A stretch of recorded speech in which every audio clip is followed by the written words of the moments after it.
నాది vision జగన్ది poison 72 రోజుల తర్వాత అమరావతికి పూర్వ వైభవం విజయానికి తెదేపా జనసేన కలిసి పనిచేయాలి అమరావతి రాజధాని రాజమహేంద్రవరం పొన్నూరులో రా కదలిరా సభలో చంద్రబాబు నాయుడు సమాజమే శాశ్వతం సమాజాన్ని మోసం చేసిన వారిని వదిలిపెడతారా వైకాపా గుర్తు ఫ్యాన్కు 3 రెక్కలు ఉన్నాయి ఓటుతో వాటిని విరగొట్టాలి బాధుడే బాధుడు నినాదంతో ఉత్తరాంధ్ర వాసులు విధ్వంసానికి వ్యతిరేకంగా రాయలసీమ వారు హింసా రాజకీయాలను నిరసిస్తూ కోస్తాంధ్ర ప్రజలు 3 రెక్కలను విరగొట్టి రెక్కలు లేని ఫ్యాన్ను రివర్స్ సీఎంకు ఇచ్చేసి ఇంటికి పంపండి యువత తెదేపా జనసేన వైపు ఉన్నందున గెలుస్తున్నాం ప్రస్తుత ఎన్నికలు చరిత్రాత్మకమైనవి భవిష్యత్తును నిర్ణయించేవి భేషజాలు లేకుండా 2 పార్టీల నేతలు కార్యకర్తలు కలిసి పనిచేయాలి తెదేపా జనసేన జెండాలతో ప్రతి ఇంటికి వెళ్ళి ప్రజలకు వాస్తవాలు చెప్పండి ప్రజలంతా అప్రమత్తం కావాలి రాష్ట్రాన్ని కాపాడుకోవాలి పాలనను గాడిలో పెట్టాలని ఈయన పిలుపునిచ్చింది అనమాట. ఇంకొకటి చూడండి జగన్ 10 రూపాయలు ఇచ్చి 100 దోచేస్తున్నాడు నేను 15 రూపాయలు ఇచ్చి 1000 ఎలా సంపాదించాలో చూపిస్తాను మనం గెలుస్తున్నాం వైసీపీ గేమ్ ఓవర్ టీడీపీదే గెలుపు వైసీపీలో తిరుగుబాటు మొదలైంది ఎన్నికలకు ముందే జగన్ పార్టీ ఓడిపోయింది పామాయిల్ తెచ్చింది ఎన్టీఆర్ వాణిజ్య పంటలు తెచ్చింది ఎన్టీఆర్ రాయలసీమ పండ్ల తోటలను ప్రోత్సహించింది టీడీపీ ఈ దుర్మార్గుడు మొత్తం ముంచేశాడు వరిధాన్యం కోనే నాదుడే లేడు వర్షాలు పడుతుంటే గోతాలు ఇవ్వరు సబ్సిడీలు లేవు గిట్టుబాటు ధర లేదు సేమ్ టైటిల్ అనమాట నాది విజన్ జగన్ది పాయిజన్ నంబర్ 1 నమ్మక ద్రోహి ఈ సీఎం ఎన్నికల వేళ మారీచుడు అవతారం ఓట్ల దొంగలను పంపిస్తున్నాడు అభ్యర్థులను మార్చి ప్రజలను ఏమార్చి గెలవాలన్న లక్ష్యం ఏమరపాటుతో ఉంటే మిమ్మల్ని బానిసలను చేస్తాడు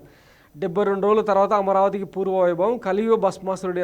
అంతం చేయాలి సైకోతో పాటు పిల్ల సైకోలందరికీ షాక్ ట్రీట్మెంట్ తప్పదు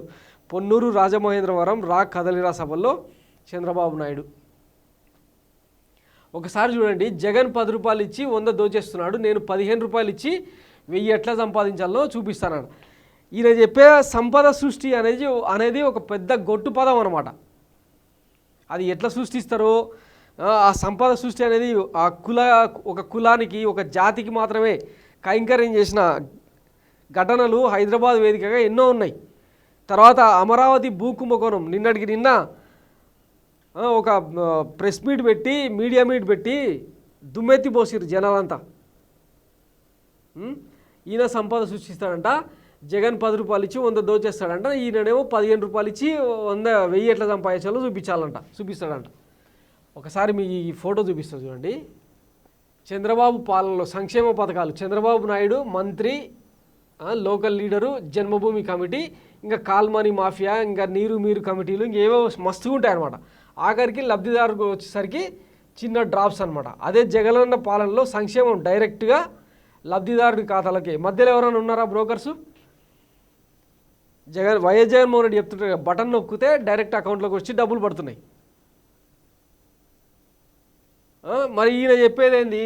10 రూపాయలు ఇస్తే 100 దోచేస్తున్నాడంట అసలు దోచుకున్నది ఎవరు దాచుకున్నది ఎవరు కొన్ని లక్షల కోట్ల ఆర్థిక సామ్రాజ్యానికి అధిపతులు ఎవరైనరు 2001 ఆ టైంలో ఎన్నికలకు ముందర నాటి ఎన్నికల ముందర తెహల్కా .com అనే ఒక పత్రిక సంచలన వాస్తవాల్ని వెలుగులోకి చూపించింది 2 ఎకరాలున్న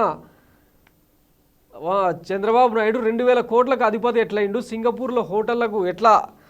ఓనర్ అయిండు అన్నది కూలంకషంగా రాసిండ్రు అప్పుడే 2000 కోట్లు సంపాదించినట్టే మరి ఇప్పటికి ఎన్ని వేల కోట్లు అయిండొచ్చు ఇవన్నీ ఆంధ్రప్రదేశ్ ప్రజలు ఆలోచించాలి